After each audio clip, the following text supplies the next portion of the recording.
Hi and welcome to Philip Says. Philip Says deals with everything regarding education. Now, there are two things, if I were coming up to 18, I would definitely take as certificates. One of them is SIA, the security badge, and we'll discuss the SIA badge later. The second one, and the passport to the world, would be a TESL, TEFL, ESL, EFL. It's all jargon, it's all acronyms. Teaching English as a foreign language certification. Now, first, I would personally, before I even looked at doing this, I would buy this book. This book, as you can see, is the Bible of English. It's by Betty S. Azar, and there are three books: the red, the black, and the blue. So when you're 17, you go through this red book. Simple as try and teach someone with it. Get to grips with English.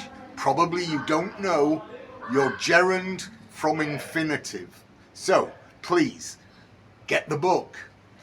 Also, while we're on the book, there is a group of irregular verbs. On these irregular verbs, you cannot teach. So, the first thing to do when you're teaching, give this set of irregular verbs. This is for beginners, and off you go. Here is the blue book, which is for high intermediate, and again, a different set of irregular verbs, including the past participle. Thoroughly recommended. Go through them at your leisure and become competent in English. Now, why take a TEFL course?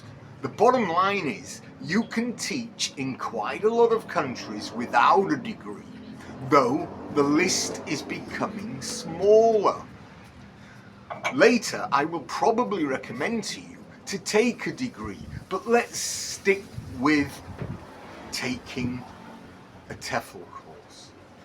The government also runs these courses. My thoughts are this: Myanmar is one of the 6 countries that I would recommend to teach in. And guess what? You can get certification, proper certification in Myanmar. So not only do you get a holiday, wow, you get to get certification. Other countries that are very good for teaching without a degree: Costa Rica, Myanmar, Cambodia, Spain, Argentina, and Mexico. Yes, even Spain. Remember, it's all, and I mean all, about experience. I promise you, you don't need a degree to teach English as a foreign language. You do need confidence. You do need no accent. I don't need to hear your broad Scottish or Liverpudlian. Get rid of it. Throw it out. Learn to speak properly. You're not showing off to others. Oh, look, I speak Liverpudlian.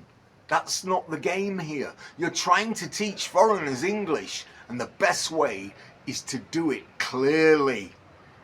So, get rid of those accents. I'm a Yorkshireman, but I don't speak like this. No, of course not. People wouldn't understand. It would be wrong for me to do so. One group that are pretty terrible for this are the Aussies. I love the Aussies. They say like this and they don't open their mouth, and I'm not sure I'd have many Aussies in my school. Americans are very popular because generally they don't have an accent.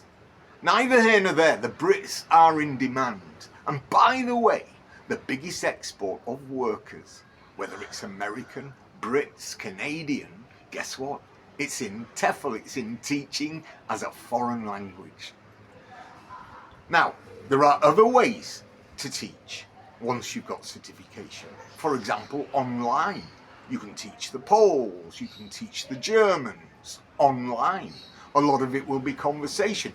But again, it's all about experience. Experience rules. So, you're 18, you've got a year's experience. Think of going online and finding a degree that's useful to you if you were to want to teach in countries such as Indonesia or Japan or Thailand.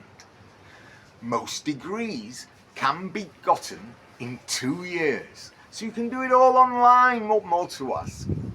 That is all about teaching English as a foreign language. I hope you enjoyed. Thank you.